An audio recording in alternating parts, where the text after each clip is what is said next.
Começamos. Tá bem apertadinho agora. Vou ter que ficar assim. Vou ficar um pouquinho mais. Melhor do que ficar bem aqui, tomar metade da tela. Dá certo? Beleza. Estamos falando de queijo, Dani. Hoje a gente vai falar sobre Dagon, que é um conto escrito por Lovecraft em 1917. Por que eu tô com esse fone? É verdade.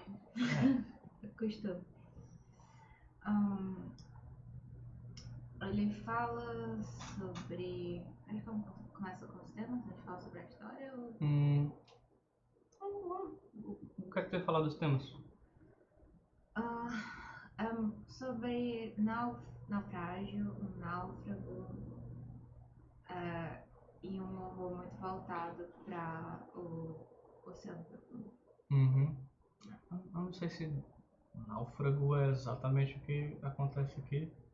É a melhor forma de explicar. Não tem outra palavra melhor, mas definitivamente não é exatamente isso, porque quando você pensa náufrago, você está pensando em outra coisa. Pois é. Quer falar da história ou eu falo? Fala. Ok. A história é simples. Temos um rapaz... Por que ele estava naquele barco mesmo? Eu esqueci. Ele tava... Eu não lembro exatamente qual é o trabalho dele. Eu sei que ele trabalhava numa embarcação bastante... importante. Talvez ele mesmo não diga o que ele tava fazendo como... Ele só era... qual é a tradução de crew? Tripulação. Ele fazia parte da tripulação. Fazia parte da tripulação de um navio bem grande e que foi... Acho que um navio comercial. E foi vítima de eu não sei se essa é a palavra mais apropriada, mas de piratas alemães. Não, eu quero o começo da Primeira Guerra. E aí no começo da Primeira Guerra... 1917. Isso. E por isso a marinha americana, barcos americanos em geral, estavam tendo problemas com certas embarcações alemães, né? E eles tiveram um problema com um desses navios alemães. Ele entra num bote e escapa. Porém, ao escapar, quando ele adormece no meio da noite no oceano vazio, ele acorda e não tem mais oceano ao redor. Não tem mais oceano ao redor e é algo meio que inexplicável. Ao redor tem apenas um pântano até onde a visão alcança. E nesse pântano tinha todo tipo de criatura marinha, peixe e o caralho, o que deixou o protagonista bem confuso. Corpos embarcados. Isso. E essa é a questão do naufrágio, porque o naufrágio você espera, ele caiu numa praia. Não. É terra seca. Pra todo lado. Então é como se ele tivesse sido catapultado direto num pântano aleatório, cercado de corpos de criaturas marinhas. Mas um pântano muito estranho também, porque a terra que ele fala é completamente preta. A Black Mire, né? Pântano negro. Algo assim. E ele fica ali, rapaz, ok, tá bom. Eu vou esperar então, porque eu não tenho como pisar nesse pântano, porque é um pântano muito, muito macio, muito úmido, muito cheio de água. Fica lá, espera, acho que é um dia, né? Algo assim. Algo assim. E aí, quanto mais progride, quanto mais tempo passa, menos encharcado, menos difícil a locomoção dele. E ele faz isso porque ele quase que imediatamente percebe que a única explicação para isso é de alguma forma o solo oceânico chegou à superfície. Porque como... Só Deus sabe. Mas é a explicação dele, que Na é a verdade, correta. não só oceânico, mas como se fosse Assoalho. vestígios de uma erupção vulcânica ou de terra vulcânica. Que estaria no fundo do oceano e emergiu de alguma forma. Especificamente, algo assim. Porque a única forma que ele tinha pra explicar que a Terra era completamente preta. Não, beleza. E também um outro aspecto muito estranho é que quando ele olha pra cima, o céu é igualmente Vazio. Tipo, vazio de nuvens, era algo assim, né? Eu acho que ele fala sobre ser preto também.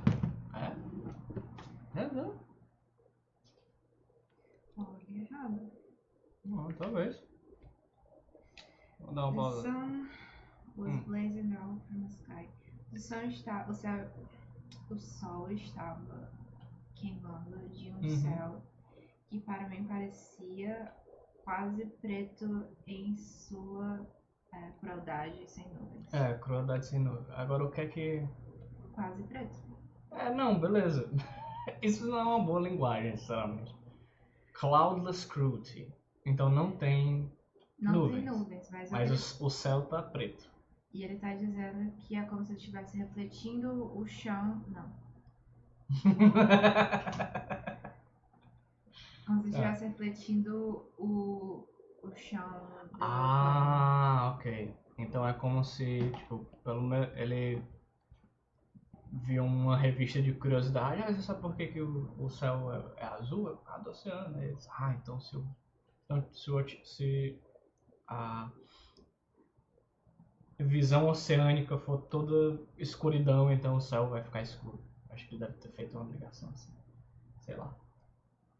É isso que acontece? Eu não sei, porque como é que o céu tá preto e ele tá sem nuvem? Porque geralmente quando o céu tá preto, ele tá com nuvem. Eu acho que a partir daí já fica estabelecido o quão estranho é esse local que ele tá. Mas eu não sei se ele tava dando uma explicação científica em relação ao céu. Assim, ele gosta muito de fazer isso, apesar de que ele obviamente vai também acabar pendendo mais pro desconhecido e coisas assim. Mas ele gosta de ter o desconhecido como uma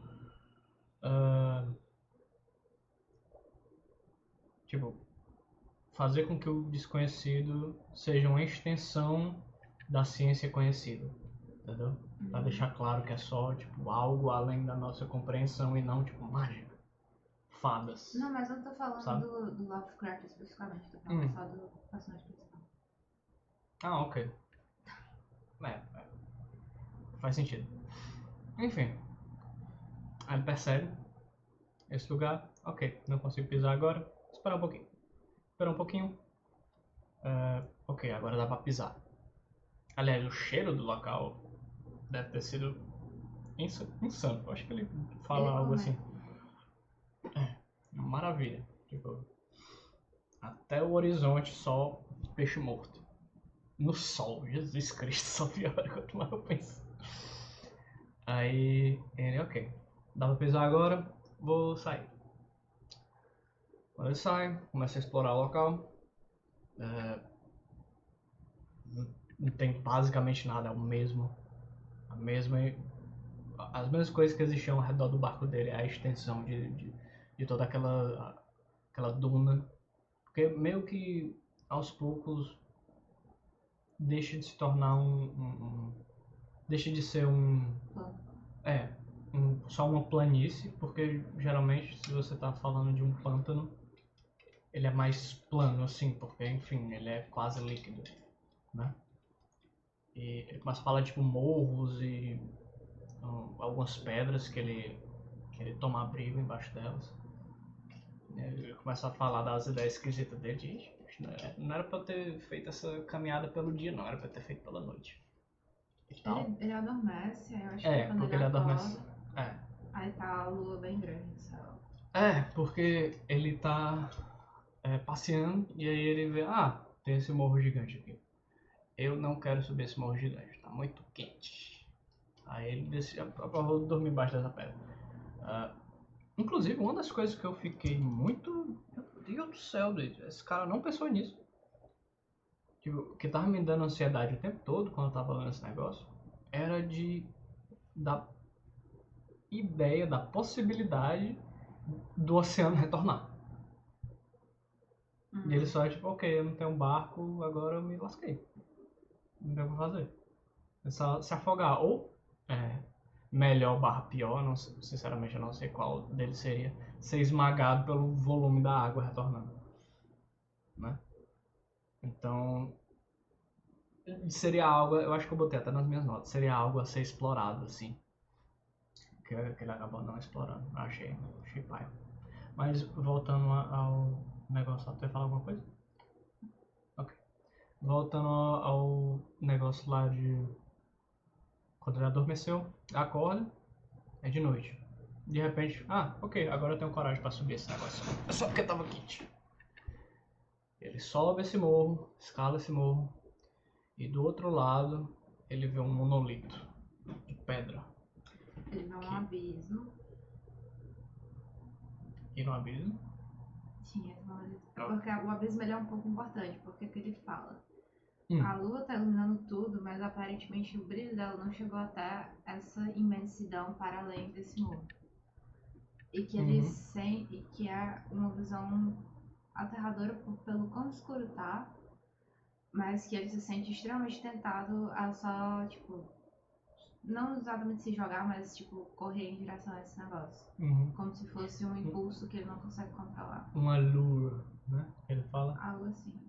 Como é que é isso em português? Uma tentação? Um encantamento. Encantado. Encantado é um bom também. Acho que ele até usa uma palavra assim, tipo enchantment. Algo do gênero. E aí, quando ele desce, ele encontra esse monolito lá. Que tem um formato esquisito. E que não parece ser feito pelas mãos da natureza. Isso. E aí, quando ele inspeciona o negócio, ele nota marcações, tipo, feitas por mãos humanas, que ele mais uma vez fala de Neandertais, provavelmente feitas por seres humanos, como é que eu falo isso? Antigos, antiguidade. Não, ele não fala antiguidade, ele fala pré-história. Isso, pré-história, isso. É isso que eu tava... Pré-histórico não é correto também, porque pré-história seria pré-história humana. Mas eu tô falando, tipo, daquela época. As noções. Vamos dizer, idade da pedra e fingir que isso tá completamente correto. Foda-se. De qualquer forma. E lá ele vê a marcação de um desenho de uma criatura que ele descreve como o Lovecraft. Ele descreve cujo os detalhes mais específicos eu não sou capaz de descrever. É algo que o personagem principal fala na descrição dele. Mas aí ele vai e descreve de qualquer jeito. Ele escreve o suficiente, né? Que é uma criatura quase humana, mas com uma aparência de um peixe. Aparência de seres que habitam o oceano. Porque Isso. ele fala, em geral, além dessa descrição principal, com esses seres, ele fala de bichos marinhos ao redor e tem essas figuras específicas que tem uma aparência humanoide, mas elas são aterrorizantes. Isso. E algumas partes ele não quer descrever, mas outras ele fala, tipo, boca de peixe, olhos esbugalhados. As coisas que... Isso é um negócio muito massa que eu acho do Lovecraft. Tipo, se tire qualquer coisa dele, tire isso. A forma como ele chega e diz, ok, vamos dar uma descrição geral desse bicho. Ele é assim, assim, assado. Aí você consegue ter um grasp, você consegue ter uma noção do que é que o bicho é. O bicho ele é grande, como deixa claro aí, a marcação, o desenho dele, é ele pescando uma baleia, tipo, matando uma baleia, e a baleia é só um pouquinho mais do que ele. Então você vê que, por escala, imediatamente, esse bicho é grande. E ele deixa claro, ele tem uma aparência meio humana, ele tem ele é essa criatura meio peixe, mas ao mesmo tempo ele deixa claro que, eu não estou descrevendo tudo dele. Porque o que eu iria descrever, se eu fosse descrever tudo, ia me levar à insanidade, ia lhe levar à insanidade. Eu não quero isso, eu vou me poupar dos detalhes mais perturbadores. E o que isso faz? Isso joga na sua cabeça e você corre com esse negócio. O que diabo isso pode ser? E ele também ainda traz lá dentro de, tipo, são como se fossem criaturas para além do absurdismo de Poe, por exemplo. Ele tem. Ele cita Poe. Claro que ele cita Poe. Então, assim, só pra aumentar ainda mais a escala do quão perturbador essas criaturas são. Isso. E aí, depois que ele descreve esses deuses de uma cultura primitiva, Isso, baseada em pescaria. Que é o que ele meio que... Qual é a palavra? Ele infere. Isso é uma tradução fácil. Ele infere que esses devem ser deuses de uma civilização antiga, deuses peixes de uma civilização antiga e abandonada pelo tempo, algo assim. Sim. Tá lendo? Porque tem uma parte que eu não sei se eu entendi completamente o que ele estava descrevendo. Uhum. Que é quando ele vê aquilo, a coisa. Isso. Que só tem uma leve marca na superfície da coisa saindo das águas escuras. E aí eu não entendi se isso é o que ele estava vendo no monolito ou se ele viu isso para além do monolito. Eu acho que ele viu isso, tipo, na realidade mesmo. Então, E aí ele disse que a coisa estava subindo, né, emergindo da água e não havia ainda feito som. Isso. E que ali ele disse que enlouqueceu. Isso. E que aí começou a saiu correndo de volta pro barco. Ele não lembra direito do que acontece quando ele tá correndo, mas tipo, ele começa a cantar e quando ele não consegue mais cantar, ele ri de uma maneira que assusta ele mesmo. Coringou. E aí ele se lembra de uma grande tempestade quando ele alcança o barco. Trovões ressoando.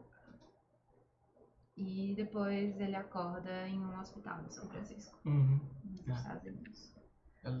Aparentemente ele foi resgatado por um navio pesqueiro americano e que ele falou várias merda, mas a galera tava nem aí, tipo, esse bicho tá dentro. Levaram ele pra um hospital, deixaram ele por lá, trataram ele, soltaram ele maluco pelo mundo, né? É o que se faz. E uma das coisas que... A gente retorna ao começo do conto, né? Isso, que foi algo que a gente não descreveu também. Né? Você está contando a história. Eu tô só sendo suporte. Mas, menino... Mas enfim, mas é isso mesmo. O conto começa com ele fazendo a descrição de tipo, eu tô escrevendo isso porque eu acabei o consumo a droga que estava me sustentando acabou, eu não tenho mais. Que era morfina. Eu não tenho mais recurso. E eu não posso mais suportar isso. Eu vou dar fim a mim mesmo porque a alternativa é ainda pior. E aí ele começa a descrever isso pra explicar por que ele tava assim e pra pessoa que tá lendo não fazer menos dele, assim, tipo. Não achar que ele era só um drogado. Porque ele só tá usando essa droga por causa dessa experiência horripilante pela qual ele passou. Ele descreve. Justificar a própria morte. E aí no final a gente retorna ao presente que ele tá escrevendo isso. E ele falando que tinha ido atrás de um etnologista, perguntando sobre um tal de Dagon, o deus peixe. Mas ninguém, tipo, etnologista, nenhum cientista que ele foi atrás conseguiu responder as perguntas dele, porque não tinha nenhum tipo de terra que emergiu no Pacífico, que ele achou que era o que tinha acontecido. Não tinha sinais de uma civilização perdida que cultuava esse deus peixe Dagon. E geralmente à noite, quando a lua tá crescente ou minguante, que ele vê a coisa. E aí ele explica, a morfina ajuda, mas ela não consegue, tipo, nem sempre ela é completamente efetiva. Aí ele diz, agora eu vou acabar tudo, eu vou acabar com tudo, eu não consigo pensar nessa coisa, nessas outras ocorrências horrendas sem ter uma experiência horripilante. Isso. E ele fala no final, o fim está próximo. Eu escuto um barulho na porta. Isso. Aí ele descreve de algum peso meio que qual é a tradução de slippery? Tipo, pegajoso, escorregadio, se jogando contra a porta. E a coisa não vai me encontrar. E acaba com ele descrevendo a mão contra a janela. E aí você não Aquela sabe. mão. Aí termina por dizer a janela, como se ele estivesse se apressando pra se jogar. O que sinceramente é meio esquisito, porque isso era pra ser o quê? Tipo um jornal? Foi assim que tu entendeu? Eu não sei, na verdade. Eu entendi como se tivesse a mão na janela. E. Tu tá falando dele se apressar pra janela, né?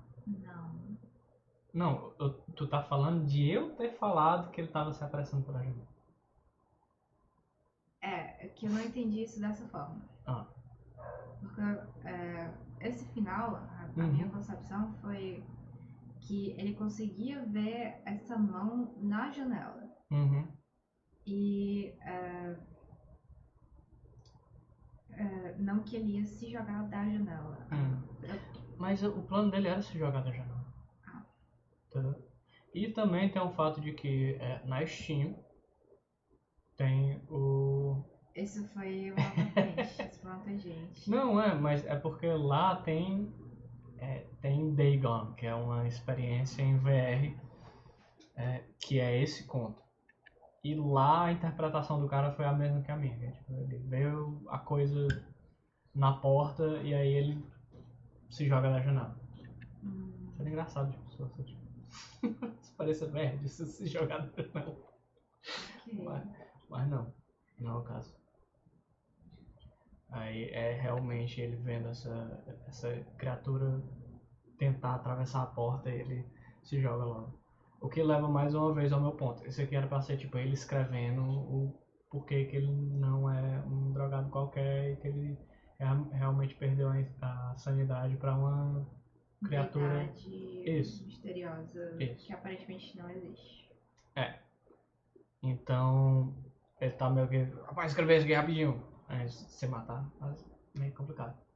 Mas é meio difícil você fazer uma experiência dessa, tipo, ser coesa, tipo, de começo ao fim, tudo é só uma entrada de um diário ou uma carta, sem, tipo, é difícil passar esses momentos finais. Talvez se você for capaz de botar, tipo... Mas Tolkien fez isso bem. Fez? Como é que ele fez? Não lembra não? Quando normalmente falam Tolkien. Correto. Basicamente é aquela parte em que eles entram em Moria a primeira vez, em Seus Anéis. E aí eles pegam um livro que pertencia ao Ori, provavelmente que ele era o escriba. Essa tradução de escriba. Isso. Escreva. Do grupo. Que foi da companhia original de Thorin, Missão Hobbit, enfim. E nesse livro, onde tem os relatos do escriba, ele descreve os momentos finais e eu acho que isso é feito de uma forma muito interessante porque eles não têm pra onde escapar. E aí eles estão numa sala só esperando o avançar da coisa que vai acabar sendo o fim deles. Então pra mim isso não saiu tipo tão terrivelmente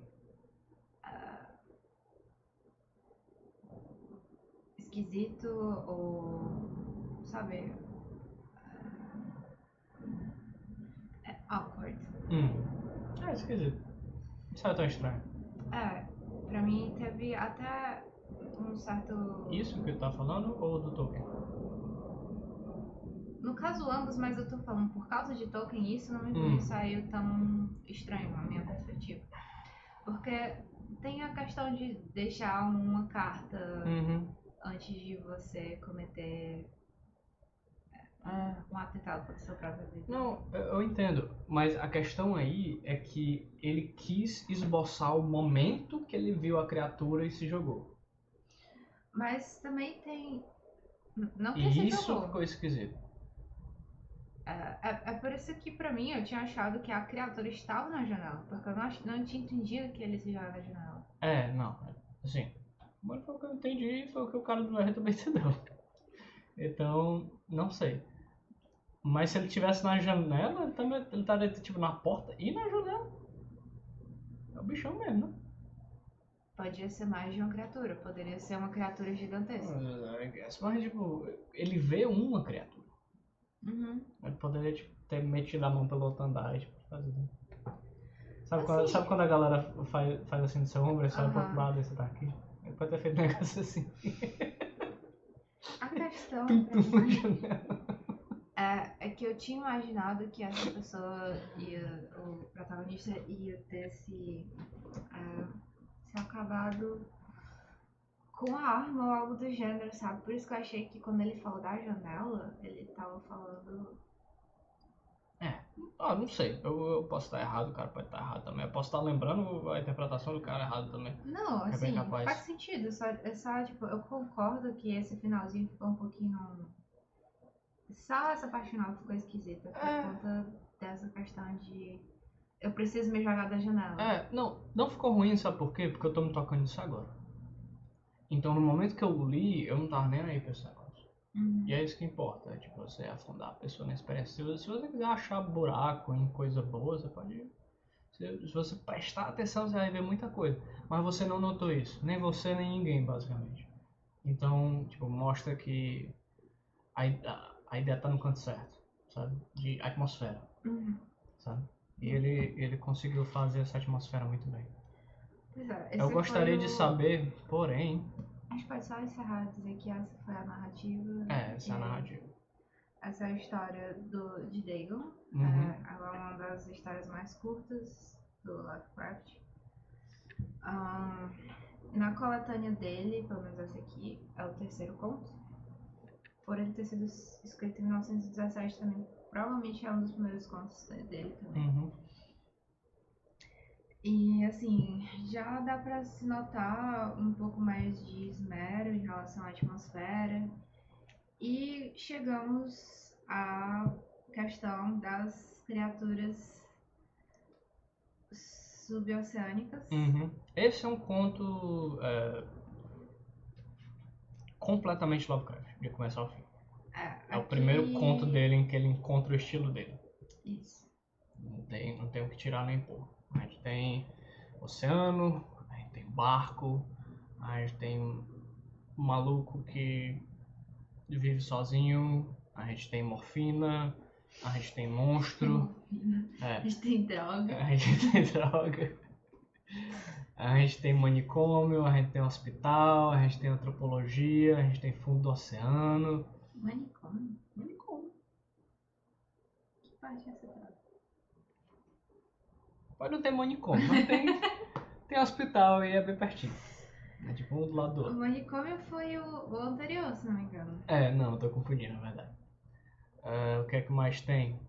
Tem insanidade, tem suicídio, tem insanidade que leva à morte, o que acontece, né? Suicídio, insanidade. O quebrar da mente. Isso. Tudo, tudo. Isso aí é quando o Lovecraft encontra o que seria um conto base dele. A partir daí, tudo vai herdar desse conto. Tudo. Seria tipo a base do chamado de Cthulhu. Tá tudo aí. Antropologia, manicômio, dessa vez tem manicômio mesmo, eu acho. No chamado de Cthulhu. Monstro gigante, dessa vez o monstro é até maior. Coisas além da compreensão. Tem cidade. No chamado do Cthulhu tem uma cidade com uma geometria esquisita também. Não tem nesse conto. É um upgradezinho da ideia de coisas que levam à insanidade. A sanidade. Coisas que levam à sanidade. O que é que leva à sanidade? Mas, definitivamente, eu acho que ele finalmente coloca o pé na coisa que realmente assusta ele, que é o desconhecido. E esses temas foram trabalhados um pouco nos anteriores, né? Com a criatura, com o alquimista. Mas eu não sei exatamente o que é o desconhecido aí. Pode ser só ele tava tentando fazer o que o Poe faz, mas não é bem o negócio Lovecraft. Tem medo de velho. Talvez. Eu não sei, eu acho que esse foi um pouco fora da curva pro Lovecraft. Qual? O alquimista? Não. O Dagon? Não, o alquimista. É porque foi mal, eu escutei errado. Porque parece que ele realmente estava tentando fazer algo ao estilo de algum autor que ele realmente gosta. E não algo dele com inspirações em outra coisa. Parece mais uma... Não exatamente uma imitação, mas, tipo, sabe? Exatamente uma imitação. Usar o modelo rígido de outra pessoa na escrita dele, e eu não acho que funciona tão bem quanto, por exemplo, agora o Dagon. Sim. E aí, assim, foi como a gente tá falando, né? Eu acho que o primeiro passo pra ele realmente colocar os dois pés no tema que permeia todos os contos deles mais famosos no futuro, que é justamente a questão do desconhecido, né?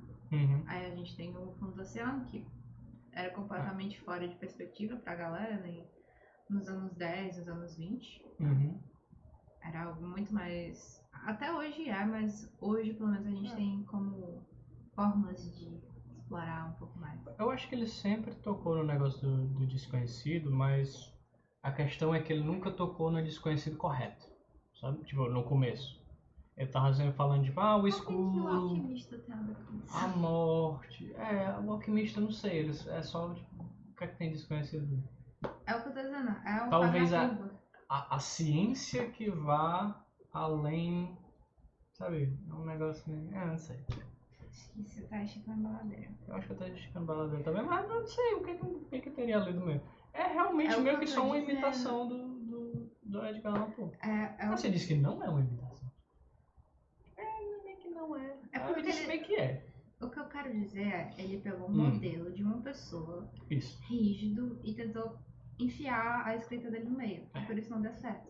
Mas não é que ele tava necessariamente tentando imitar alguém. E nem rimar rima.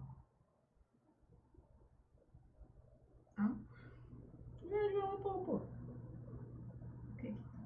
Muitas das histórias dele eram tipo poemas.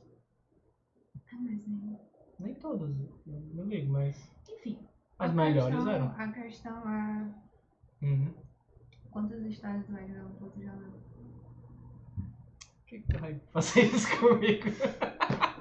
Eu li uma. Porque tu tá só fazendo conjuntura do nada e. Não, eu sei, eu cadê tô o só. tratamento? Não, eu li uma delas. E aí, Mas é porque eu li sobre ele também. Um pouquinho.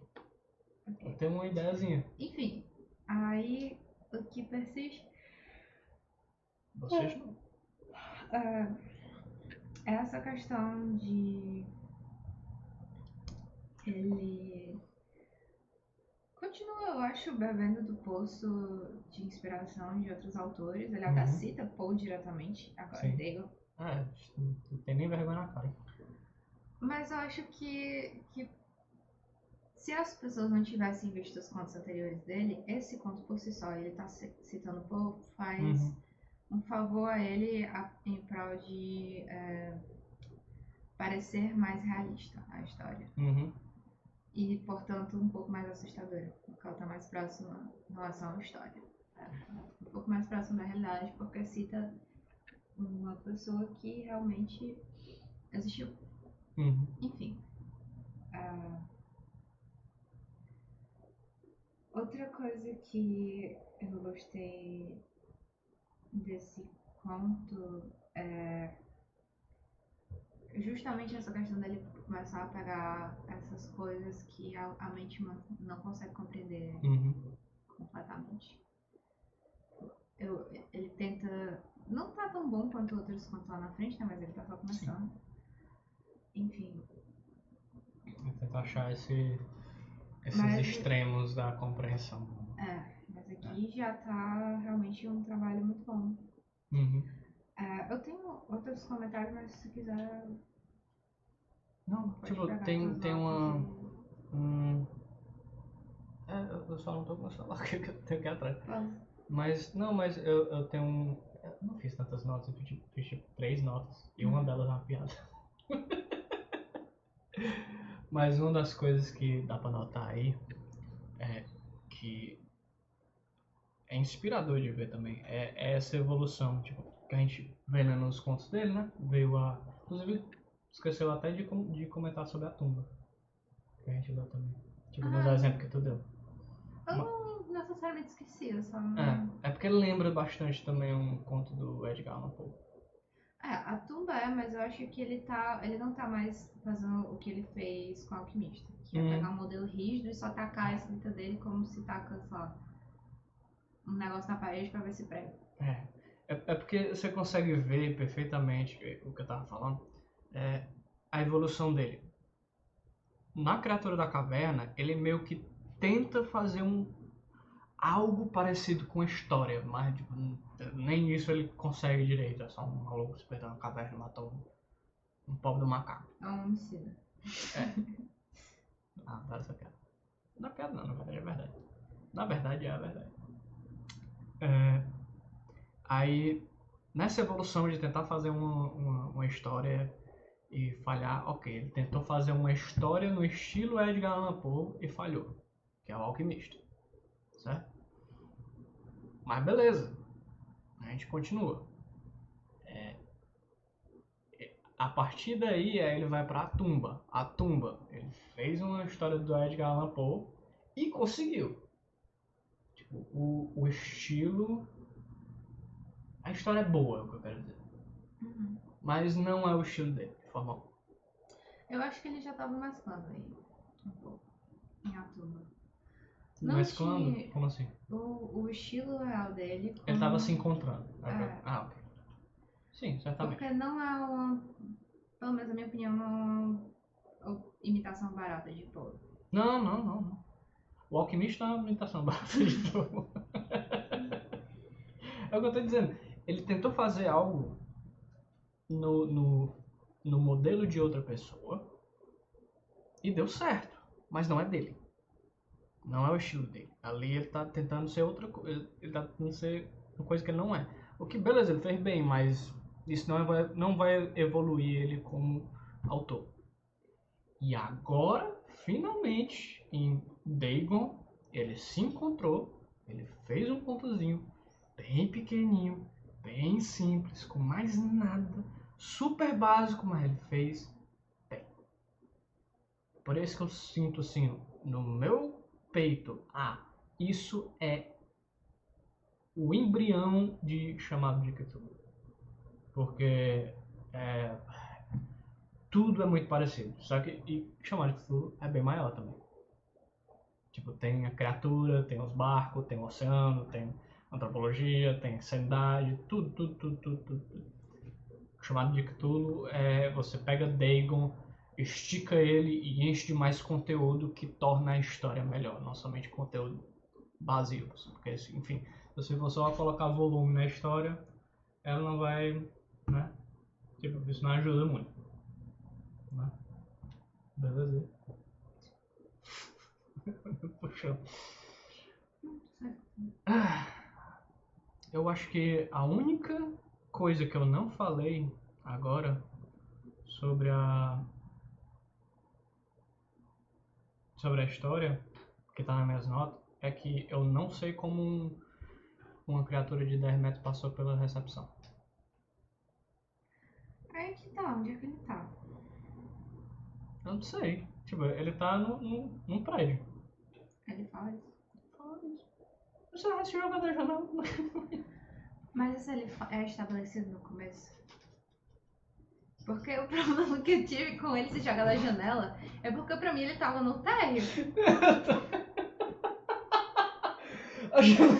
A janela se joga e cai de cara no quintal. É um dos.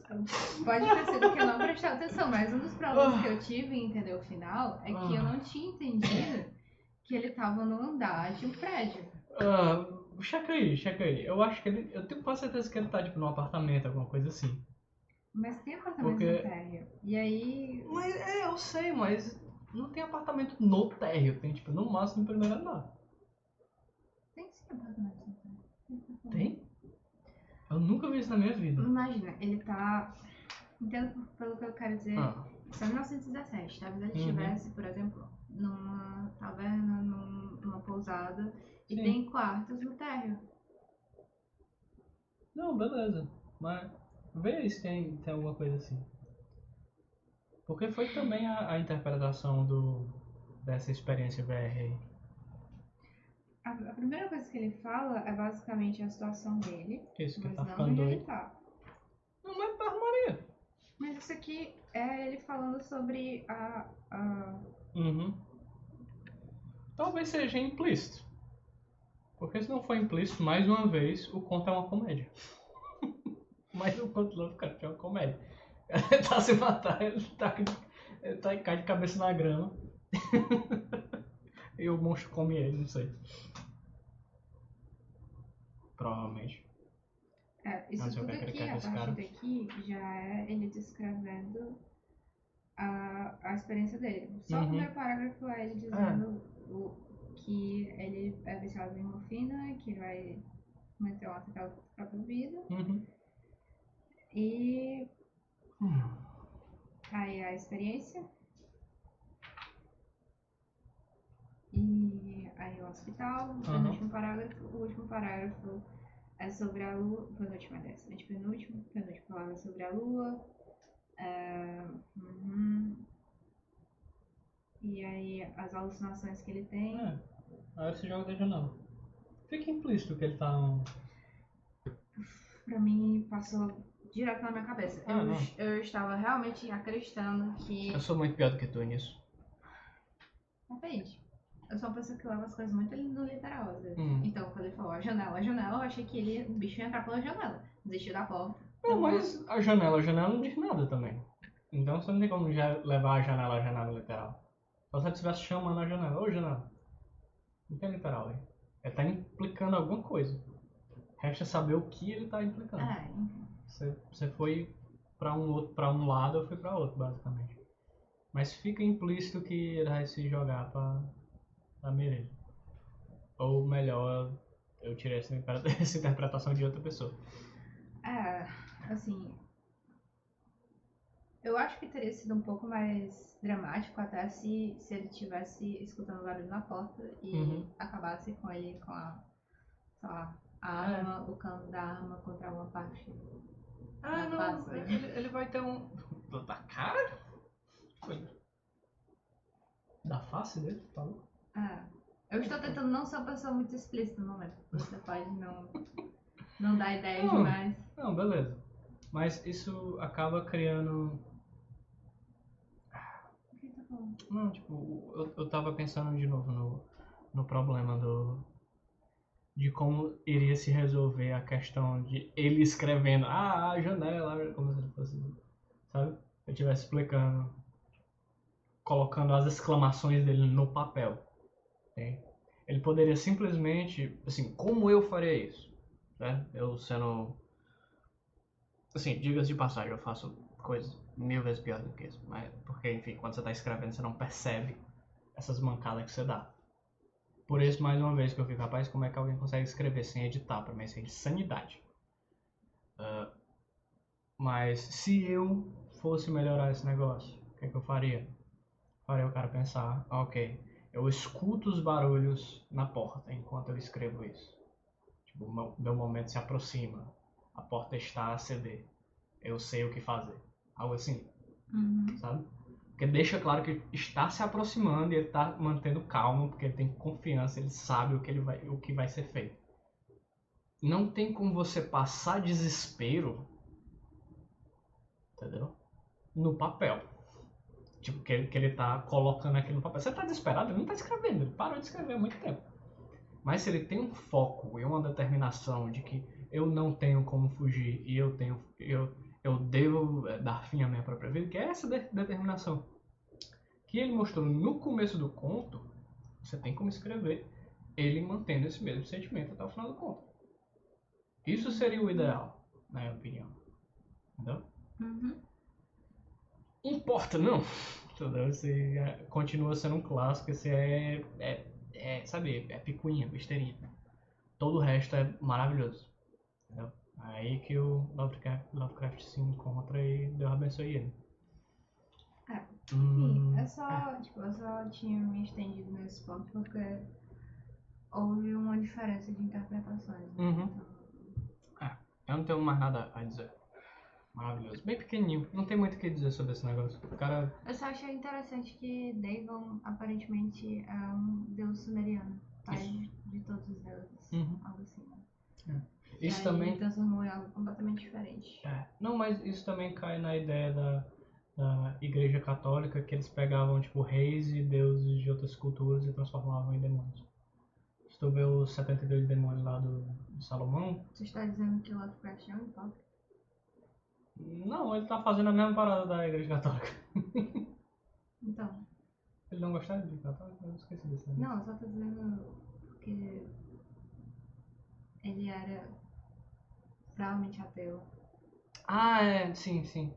E aí ele tá pegando... mas tipo, a cultura... É só uma piada. Eu tô estendendo isso necessariamente. Porque não... Nem importa.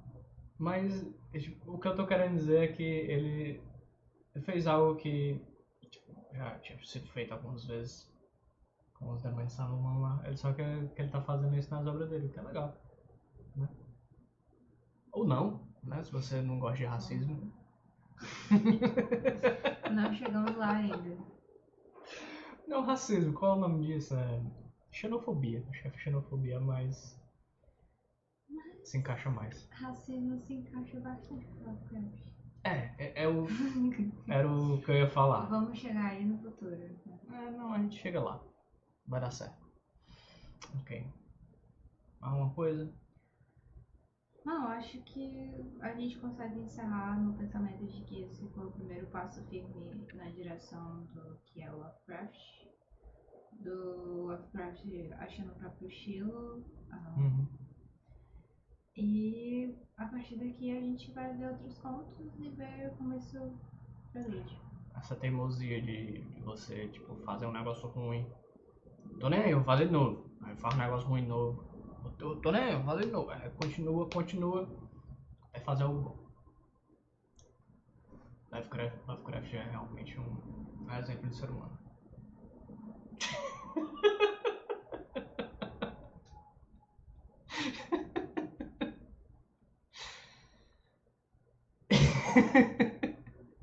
Vou terminar disso.